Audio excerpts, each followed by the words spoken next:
आज हम एक नया अध्याय लव मैरिज एंड रिलेशनशिप में करने जा रहे हैं। जब भी बात विवाह की होगी तो ज्योतिष में सप्तम भाव को सर्वप्रथम अध्ययन के लिए प्रस्तुत किया जाएगा। पर आज हम चर्चा करेंगे ये सप्तम भाव है क्या, ये वास्तविकता में क्या है, क्या ये विवाह है। पर ऋषियों ने जब इसको गहराई में ध्यानस्थ अवस्था में देखा तो पाया जो ये सप्तम भाव है ये बंधन का भाव है।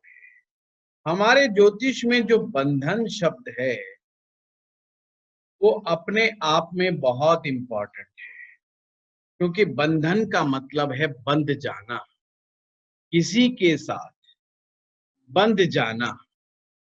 कोई भी व्यक्ति जीवन में परतंत्र नहीं रहना चाहता, अर्थात कोई किसी के अधीन नहीं रहना चाहता, सब आजादी चाहते हैं। नारे आप लोगों ने सुने हुए, हमें क्या चाहिए आजादी। ये उसका बिल्कुल उल्टा अपवाद है। ये आजाद पंछियों को पिंजरे में डालने वाला भाव है, जो बंधन का भाव है। पर ये ज्योतिष आपको बताता है ये बंधन इस जन्म में नहीं लगा, ये बंधन आपका इस जन्म का नहीं है। इस जन्म में आप बंधन को भोग भी नहीं रहे हैं। एक प्रकार से इस जन्म में तो आपका गठबंधन हुआ है। बंधन तो आपका कई जन्मों से पहले से ही चल रहा है, इसे बोलते हैं गठबंधन। हमारे इस गठबंधन को फेरों के समय बड़े प्यार से कहा जाता है गठ जोड़ा, कि जोड़ा बना दिया, कपल बना दिया, और एक दूल्हे का कपड़ा लिया जाता है और एक दुल्हन का वस्त्र लिया जाता है। अक्सर दुल्हन का साड़ी का पल्लू या दुपट्टा लेकर के लड़के के गमछे के साथ उसको बांध दिया जाता है, और कुछ ऑस्पिशियस यानी कि शुभ सामग्री जैसे साबुत हल्दी की गांठ है, कोड़ियां हैं, इत्यादि कई चीजें मिला करके उसमें डाल दी जाती है, और उसे कहा जाता है गठबंधन। इसका मतलब क्या हुआ, हम पिछले जन्मों का बंधन भोगते हुए इस जन्म में आकर के फिर से एक नया गठबंधन पैदा कर लेते हैं। और ये गठबंधन जिसे हम विवाह का नाम देते हैं, ये आपकी उस पिछले जन्मों की ही एक नवीन कड़ी है। अर्थात वो पीछे जन्मों की जो यात्रा चली हुई आ रही है, ये उसी का ही एक नया आयाम है, एक नया पड़ाव है। ये उसी का ही एक नया आयाम है, ये उसी का ही एक नया पड़ाव है, और ये अपने आप में चलायमान प्रक्रिया है, सदैव चलती रहने वाली प्रक्रिया है। अब ऋषियों ने इसको बंधन इसलिए भी कहा है कि पुनर्जन्म हमारा सप्तम भाव के कारण ही होता है। पुनर्जन्म का एक नाम है रीबर्थ। ये रीबर्थ का कंसेप्ट हमारे देश में ही नहीं, बहुत सारे देशों में बहुत ही प्रसिद्ध है। यानी कि हमारा जो बार बार जन्म इस धरती लोक पर होता है वो केवल और केवल इस सप्तम भाव की वजह से ही होता है। हमारे को बार बार इस संसार में आना पड़ता है, वो सप्तम भाव के कारण आना पड़ता है। और ये जो संसार है इसको कहा गया है मृत्यु लोक। इस संसार को मृत्यु लोक कहा गया है, अर्थात हम आए ही इसलिए हैं ताकि हमें मृत्यु को प्राप्त हो सके। देखा कितना गजब का ये कंसेप्ट है कि हम केवल आए ही मरने के लिए हैं इस संसार के अंदर, इसके अलावा हमें करना भी क्या है। मृत्यु लोक, इसीलिए सप्तम भाव को मारक भाव भी कहा जाता है। अब देखिए, जिसके लिए हम बेचैन हो रहे थे, जिस गठबंधन के लिए ज्योतिष शास्त्र में ऋषियों ने तो उसे मारक भाव कह दिया कि भाई ये तो मारक भाव है, अर्थात जो हमारी मृत्यु की ओर लेकर के जाने वाला मारक भाव है, जो हमें मानसिक, शारीरिक, आर्थिक तीनों रूप से कष्ट प्रदान करने की क्षमता रखता है। मैं इसको दूसरे एंगल से देखता हूं। मेरा ये मानना है, यह वह भाव है जो मानसिक रूप से, शारीरिक रूप से और आर्थिक रूप से, तीनों रूप से इंसान की जिम्मेवारियों को बढ़ा देता है और एक तरह से हमें मजबूर करता है कि तीनों रूप से आपको बलवान होना ही पड़ेगा। अब इसके बलवान हुए के बगैर अब आपका जिंदगी में जीवन निर्वाह नहीं चलने वाला, आपका गुजारा नहीं होने वाला है। तो ये जो विभु चक्र है, जो ये मारक भाव है, जो शादी से पहले तो बड़ा ही देखने में सुंदर प्रतीत होता है, यानी बड़ा ही अच्छा लगता है, बड़ा ही अद्भुत लगता है। हर किसी नौजवान व्यक्ति का मन मस्तिष्क सर्वप्रथम इस विवाह स्थान पर ही जाता है कि देखे मेरा विवाह में क्या लिखा है। मैं और अक्सर एस्ट्रोलॉजर के पास भी नौजवान व्यक्ति अपने जीवन साथी के बारे में बहुत कुछ जानना चाहता है, यानी कि फ्यूचर स्पाउस, कि मेरा फ्यूचर स्पाउस कैसा होगा, मेरा फ्यूचर स्पाउस मुझे मिलेगा कहां पर, मैं उसे कहां ढूंढ पाऊंगा, कहां उसके दर्शन होंगे। बड़ा ही ललायित करने वाला भाव है। अब एक जगह और भी बड़ी अद्भुत बात लिखी है, और लिखा है इस भाव के बारे में कि यह भाव तो माया का भाव है, यानी illusion, illusion of Shri Hari Vishnu. ये भगवान श्री हरि विष्णु की माया है, यानी कि जिसे हम अपना समझते हैं, जिसे केवल और केवल हम अपना समझते हैं, श्री हरि विष्णु जी कहते हैं, हे मनुष्य ये तो तेरी माया है, मेरी माया है, यानी that is only your illusion, केवल तुम्हारा इल्यूजन है, यानी कि तुम्हारी आंखों का मति भ्रम है। केवल तुम्हें इस चक्रव्यूह में फंसाने के लिए, हमने इस माया में फंसाने के लिए, आप जिससे इतना अटैच हो जाओगे, उसके लिए मानसिक जिम्मेवारी एक्स्ट्रा उठाओगे, शारीरिक जिम्मेवारियां एक्स्ट्रा उठाओगे, आर्थिक जिम्मेवारियां एक्स्ट्रा उठाओगे, उसी विवाह बंधन को निभाने के लिए प्रत्येक प्रकार का दुख, कष्ट और कंप्रोमाइज आप करोगे ही करोगे। ये आपके लिए है, ये भी मारक प्रदर्शन कर रहा है आज। तो कहने का तात्पर्य यह है, ये इसे माया का भाव भी कहा है, जिसके बंधन में बंध के, जिसके मोहपाश में बंद करके हम जीवन में प्रत्येक प्रकार का दुख और प्रत्येक प्रकार का कंप्रोमाइज करते हैं। एक प्रकार से seventh house stand for the compromising state, कि जब हम यहाँ पर आकर के कंप्रोमाइज कर लेते हैं।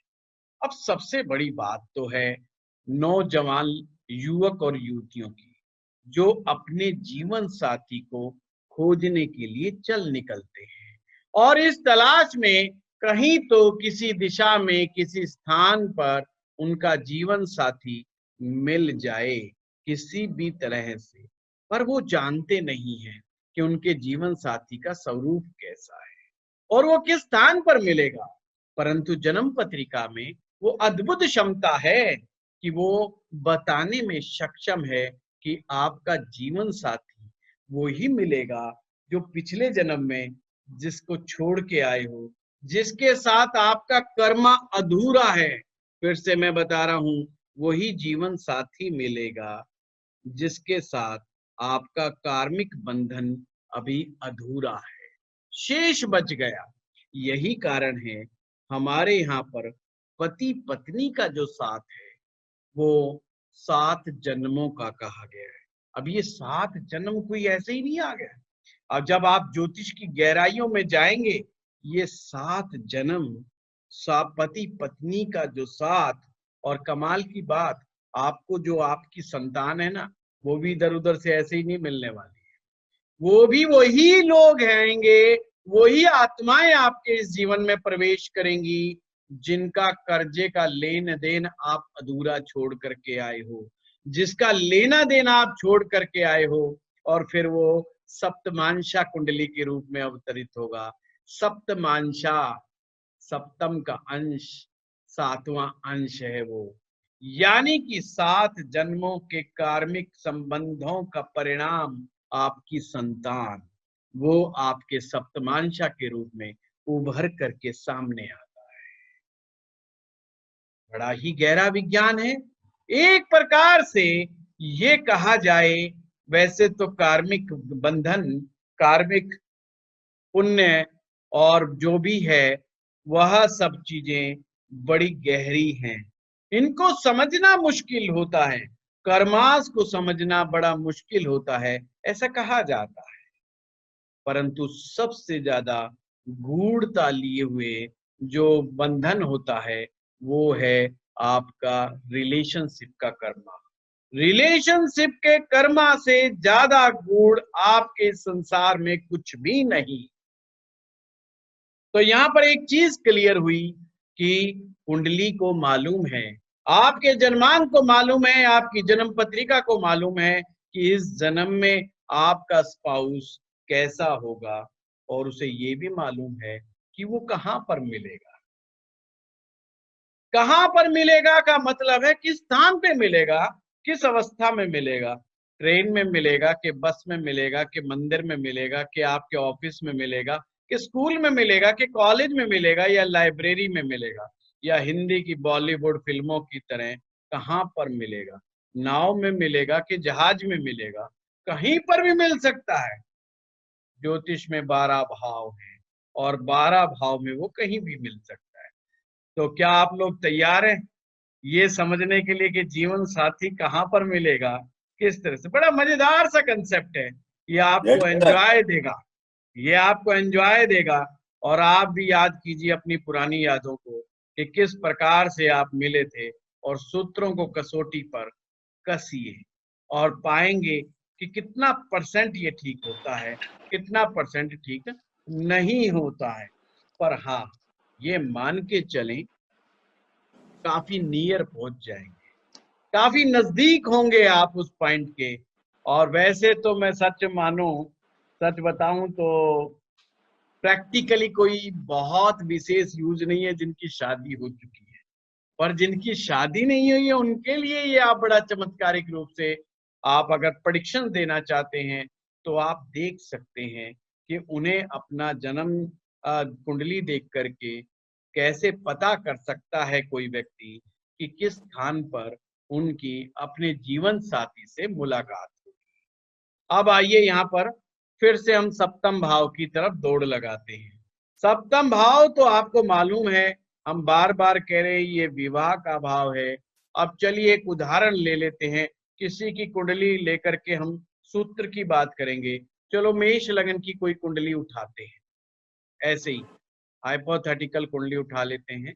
और हमने यहाँ पर क्या समझना है, अगर पुरुष की कुंडली में है, पुरुष की कुंडली यानी कि मेल चार्ट है, तो आपको वीनस को देखना है।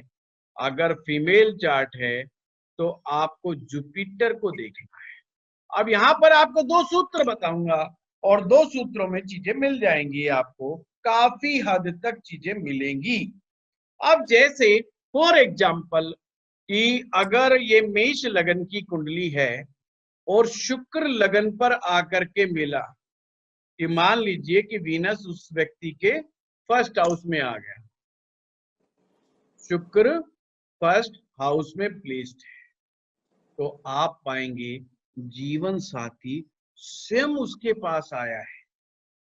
जीवन साथी स्वयं उसके पास आया है और वहां से अप्रोच होगा कि जिससे आपने शादी की है, सबसे पहले इंक्लिनेशंस उनकी तरफ से सबसे ज्यादा होगा। जैसे कई बार आपने देखा होगा लड़के वाले लड़की वालों की तरफ ज्यादा झुक जाते हैं, कई बार क्या होता है लड़की वाले लड़के वालों की तरफ ज्यादा झुक जाते हैं, नहीं जी रिश्ता कर लो कर लो कर लो कर लो, ये अरेंज मैरिज में होता है।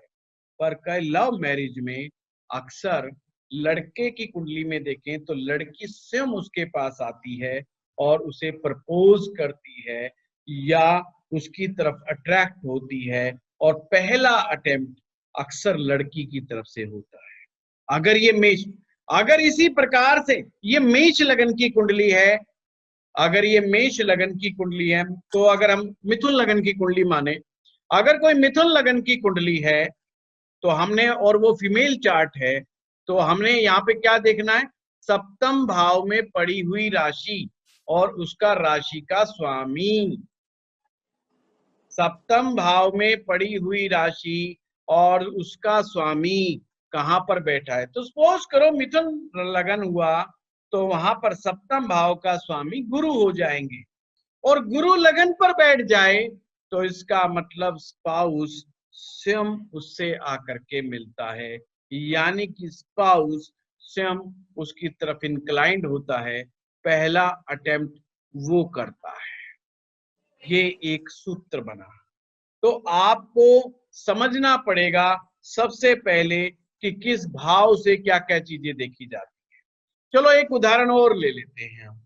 जैसे मान लो शुक्र मेष लगन की कुंडली में, शुक्र को हम पहुंचा देते हैं जी चौथे भाव में, फोर्थ हाउस में पहुंचा दिया। मान लीजिए मेष लगन की कुंडली है, सेम मेल चार्ट है और सप्तम भाव का स्वामी शुक्र चौथे भाव में बैठा है। चौथे भाव में बैठा तो इसका मतलब मुलाकात कहां पर होगी, या तो आपके स्वयं के घर में, यानी साथी स्वयं आपसे मिलने आएगा, घर पर आएगा, यानी लड़की भी आएगी, तो फर्स्ट मुलाकात आपकी घर पे हो सकती है। तो चौथे भाव से क्या क्या चीजें दे सकते हैं, चौथा भाव व्हीकल्स होते हैं, बस में हो सकती है, ट्रेन में हो सकती है, मोटर बोट पर हो सकती है, किसी भी प्रकार के व्हीकल। फोर्थ हाउस से हम व्हीकल देखते हैं, फोर्थ हाउस से घर देखते हैं, मकान देखते हैं, है ना, ये इस तरह की चीजें, या रियायस का घर, रियायस का घर हो ना, आपकी खुद की बिल्डिंग हो सकती है, आपके जिस सोसाइटी में आप रहते हैं वहां पर आपके मुलाकात हो सकती है। गार्डन बाग बगीचे भी चौथे भाव से ही देखे जाते हैं, कोई गार्डन हो सकता है, कोई बाग बगीचा हो सकता है, इस या कोई कंफर्ट जोन की चीज जगह।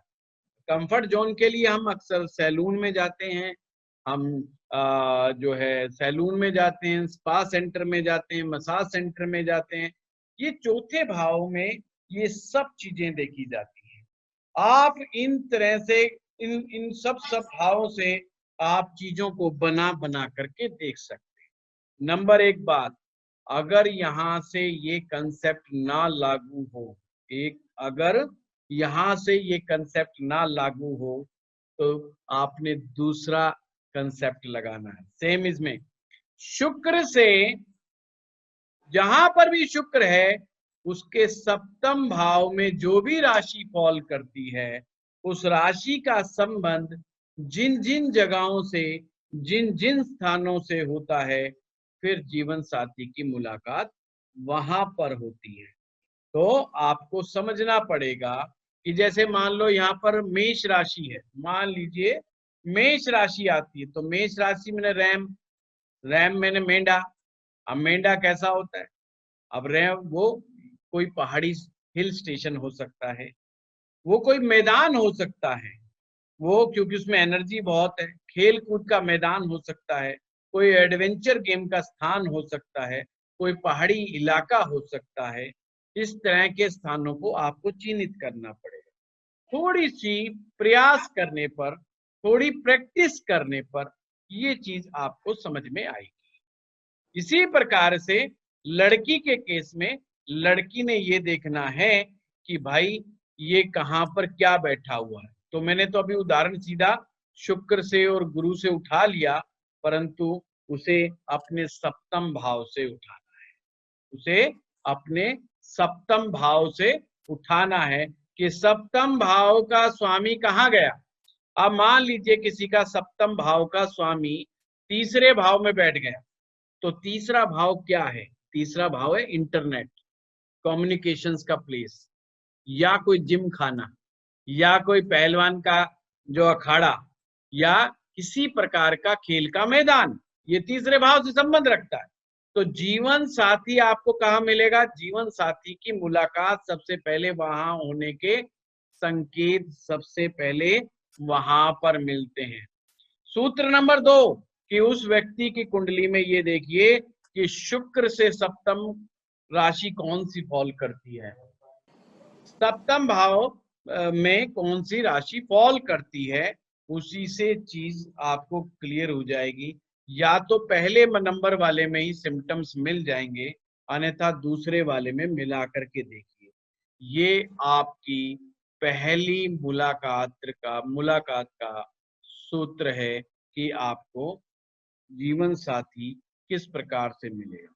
जैसे नवम भाव में आपके नवम भाव से पिता आते हैं, नवम भाव से तीर्थ स्थान आता है, नवम भाव से मंदिर शिवालय धार्मिक स्थान आता है। नवम भाव हायर एजुकेशन का इंस्टीट्यूशंस को दिखाता है।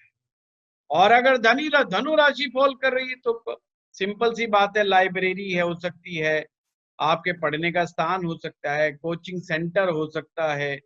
ये सब चीजों को भी आप जोड़ते चले जाएंगे तो आपको चीजें काफी परिलक्षित होने मिलेगी। अच्छा ये बताइए, आप लोगों को मैंने एक होमवर्क दिया था कि भाई जो विवाह शादी में 9 ग्रहों को ढूंढिए। तो प्रताप जी ने लिखा, पर मेरे ख्याल से मुझे शनि दिखाई नहीं दिया कहीं पर, शायद वो लिखा नहीं या क्या रहा, फिर हम बात करेंगे। और बहुत कम लोगों ने प्रयास किया, जबकि सभी लोग जानते थे लगभग। गुरुजी शनि शायद वर्कर्स को, जो शादी में काम करने वाले लोग होते हैं उनको करते हैं। चाचा ताऊ शनि। सर तो शनि तो लॉ है ना? शनि तो चाचा लिखा है। क्या है एनी खान? शनि लॉ है ना? लॉ यानी कि जो कानून है, शादी जो दो लोग शादी करें वो भी तो एक तरह का एक लॉ बन रहा है, तो शनि जो है वो उस लॉ को भी तो दर्शाएगा। हाँ, नो डाउट, एनी बिल्कुल ठीक कह रहे हैं, पर मेरा मकसद था उस शादी में जो उपस्थित हैं, चाचा ताऊ, जो सर्वेंट काम कर रहे हैं, जो सर्वेंट काम कर रहे हैं, जो चाचा ताऊ लोग हैं, वो शनि का काम करते हैं, जो छोटे नीचे वर्कर हैं और जिनके कपड़े अच्छे नहीं है। अब चाचा ताऊ में ये जरूर देख लेना, चाचा ने अच्छे कपड़े पहने हैं तो फिर शनि उसमें काउंट नहीं होगा, है ना। अगर चाचा जो है पैंट शर्ट पहन करके आ गया, किसी ड्राई क्लीनर से पैसे उधार ले करके अपने उधारी मांग करके आ गया, तो फिर अब वो शनि नहीं रहा है, तो ये भी जरा देख लेना।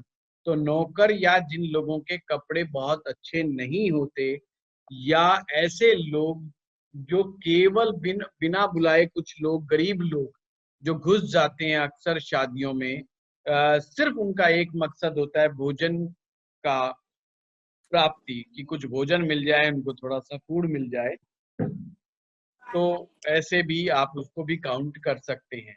राहु वैसे तो साला भी होता है, पर राहु में ऐसे लोगों को शामिल किया जाता है जो वहां पर होते हैं और खुश दिखते हैं और बिल्कुल ऐसा दिखाते हैं जैसे वो उनके अपने अजीज हों, पर अंदर ही अंदर उनके साथ, बड़ी बेचारों के साथ एक मशक्कत चल रही होती है कि भाई ये शादी हो कैसे गई, और हो गई तो अब ये खराब कैसे होगी।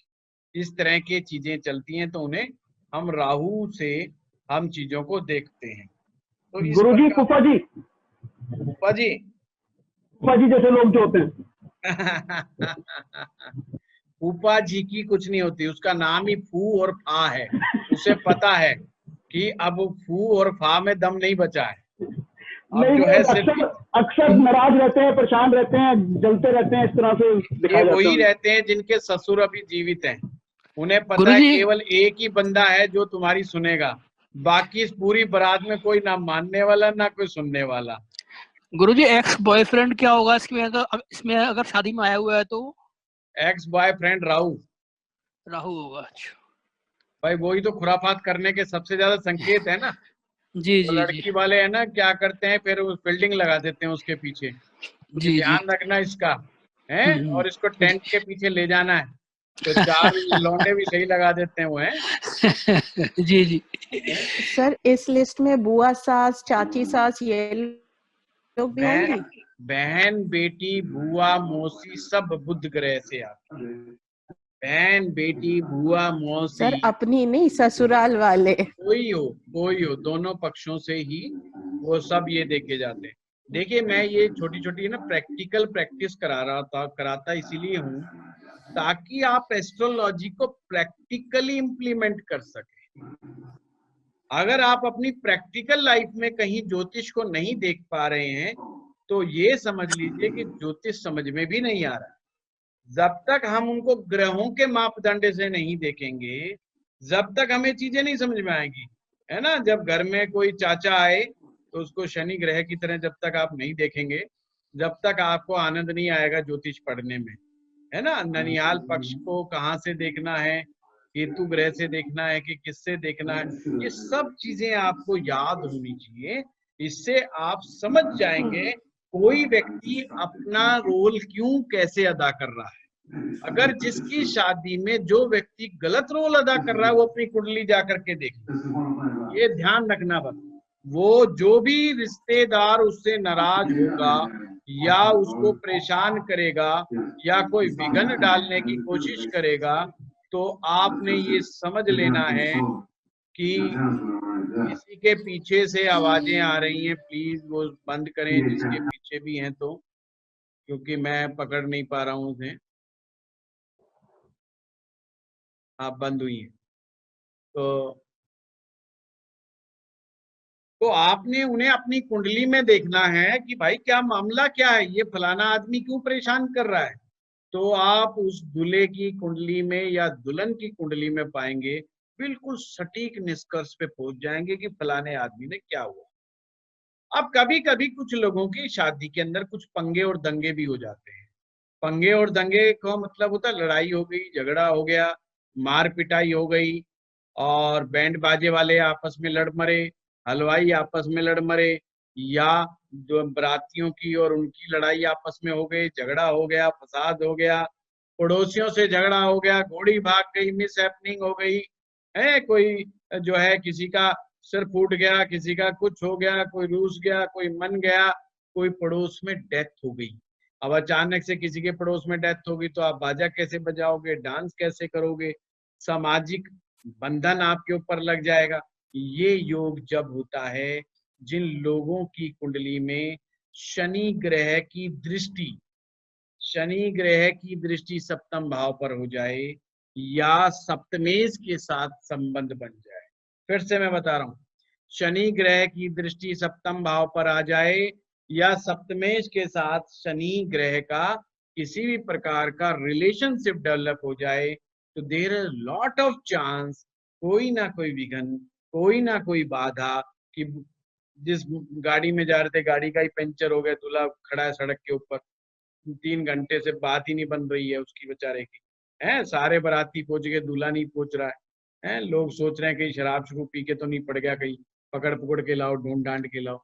तो तरह तरह के कंफ्यूजन खड़े हो जाना, शादी के लेकर के परेशानियां खड़े हो जाना है। और हमारे यहाँ तो हिंदुस्तान में कुछ इलाके ऐसे भी हैं जहाँ कई बार आपस में झगड़े हो जाने पर दूल्हे की पिटाई कोई भी अच्छी तरह कर देते हैं लड़की वाले, किसी ना किसी बात को लेकर के, और फिर उन्हें शादी भी करनी पड़ती है। ऐसा बात नहीं कि वो ऐसे नहीं भागने देते, वो कहते हैं शादी भी करके जाओ, है पिटाई भी खा के जाओ और शादी भी करके जाओ। तो ये जो यादगार जो लम्हे होते हैं, ये जो गोल्डन मेमोरीज हो जाती हैं कुछ लोगों के साथ, ये जब भी होती हैं जब आपकी कुंडली में शनि ग्रह अपना कोई रोल अदा करता है। देखिए आप पाएंगे जब आप ये लव मैरिज रिलेशनशिप का कोर्स करेंगे तो आप पाएंगे कि हर चीज तो फिक्स है, बिल्कुल जैसे एक फिल्म की तरह। फिल्म में पहले से स्क्रिप्ट लिखी जाती है और उसके कलाकार फिक्स होते हैं, उनके डायलॉग फिक्स होते हैं, वो केवल बस एक एक्टिंग कर रहे हैं। कोई कलाकार अपनी एक्टिंग को बहुत अच्छे से कर लेता है, कोई बेचारा बुरी सी कर लेता है, कईयों को कई बार रिटेक देने पड़ते हैं पर हर एक को अपना रोल निभाना ही पड़ता है। पर हर किसी को अपना रोल निभाना ही पड़ता है। इस तरह से कुछ चीजें आपके पास जब आएंगी तो आप देखेंगे कि कमाल की चीज आप कर रहे हैं, पर हमारे यहाँ पर इन सब बातों को नहीं देखा जाता।